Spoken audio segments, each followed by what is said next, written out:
দেশের উত্তরবঙ্গ মানে অবারিত ফসলের ক্ষেত, নদীর বুক চিরে ছুটে যাওয়া তরী, জালে ওঠা মাছ, সরল সোজা মানুষের সংগ্রামী জীবন। এই জনপদের জন্য ৬ লেনের সড়ক নির্মাণ কাজ বেশ আগে শুরু হয়েছে। এবার বড় আকারের রেলপথ সংযোগের আওতায় আসতে যাচ্ছে উত্তরবঙ্গ, যার শুরুটা হচ্ছে যমুনা নদীর উপর বঙ্গবন্ধু রেল সেতু দিয়ে। পুরো দেশকে রেল নেটওয়ার্কের আওতায় আনতে মহাপরিকল্পনা নিয়েছে সরকার। সেই উদ্যোগের একটি অংশ উত্তর জনপদে রেল সংযোগ ও নতুন রেলপথ সংযোজন। বাংলাদেশের রেলওয়েতে বর্তমানে মোট ৩৬টি প্রকল্পের কাজ চলছে। এসব প্রকল্প বাস্তবায়নে খরচ হবে সোয়া ১ লাখ কোটি টাকার বেশি। আর এসব প্রকল্পের মধ্যে অন্যতম একটি প্রকল্প হচ্ছে যমুনা নদীর উপর বঙ্গবন্ধু শেখ মুজিব রেলওয়ে সেতু। দেশের প্রথম আইকনিক সেতু এই যমুনা বা বঙ্গবন্ধু সেতু। ৪.৮ কিলোমিটার দীর্ঘ এই সেতু রাজধানীর সাথে দেশের উত্তরবঙ্গের যোগাযোগকে আরো অনেক সহজ করে দিয়েছে। একই সাথে সড়ক ও রেল সংযোগ নিয়ে তৈরি হয় এই সেতুটি। বঙ্গবন্ধু যমুনা সেতু ৩০০ মিটার দূরে নির্মাণ হচ্ছে আলাদা একটি বঙ্গবন্ধু শেখ মুজিব রেলওয়ে সেতু। নদীর বুকে দিনরাত চলছে এর কাজ। বড় বড় ক্রেন এর সাহায্যে সেতুর প্রথম পর্যায়ে পাইলিং এর কাজ চলছে এখন। দেশি বিদেশি প্রকৌশলী, দক্ষ শ্রমিক তথা নির্মাণ শিল্পীরা সেখানে কাজ করছেন। এই সেতু দুটি প্রান্তে, একটি টাঙ্গাইলে, অন্যটি সিরাজগঞ্জ প্রান্তে। এর দৈর্ঘ্য হবে আগের যমুনা সেতুর মতোই ৪.৮ কিলোমিটার। দীর্ঘ ডুয়েল গেজ ডাবল ট্র্যাক সহ এই রেল সেতুতে মোট ৫০টি পিলার থাকবে। ইতিমধ্যে ৪২ নম্বর থেকে ৪৯ নম্বর পর্যন্ত ৮টি সহ ১০টির বেশি পিলারের পাইলিং এর কাজ শেষ। আরো বেশ কয়েকটি পিলারে পাইলিং এর কাজ অনেকখানি এগিয়ে।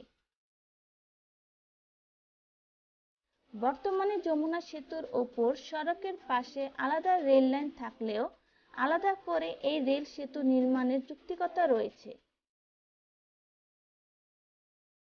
বর্তমানে সেতুর ওপর ট্রেনের অনুমোদিত গতি ঘন্টায় ২০ কিলোমিটার, অথচ সেতু পার হওয়ার পর সেই একই ট্রেনের গতি অনেকটাই বেড়ে যায়।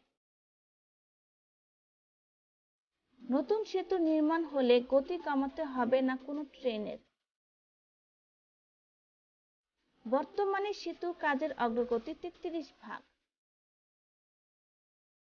দিন যতই যাচ্ছে ততই দৃশ্যমান হচ্ছে যমুনা রেল সেতু নির্মাণের একটি ধাপ কোটি কোটি মানুষের স্বপ্ন পূরণের পথে।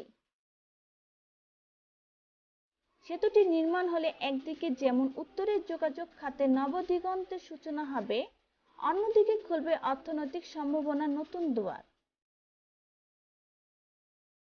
১৯৯৮ সালে যখন বঙ্গবন্ধু সেতু চালু হয়, তখন এর মধ্য দিয়ে রাজধানী ঢাকার সাথে উত্তর ও দক্ষিণ পশ্চিম অঞ্চলের রেল যোগাযোগ চালু হয়, কিন্তু সেটি ছিল আংশিক। এবং ২০০৮ সালে বঙ্গবন্ধু সেতুতে ফাটল দেখা দেওয়ার পর রেল থেকে এই সুবিধা আরো কমে যায়। বর্তমানে প্রতিদিন প্রায় ৩৮টি ট্রেন এই সেতু ব্যবহার করে চলে। ফলে সময়ের অপচয় এর পাশাপাশি শিডিউল বিপর্যয়ে বাড়ছে যাত্রী ভোগান্তি, বাড়ছে রেলের জ্বালানির খরচ। বর্তমানে বছরে প্রায় ১৫০০ কোটি টাকার লোকসান গুনছে বাংলাদেশ রেলওয়ে।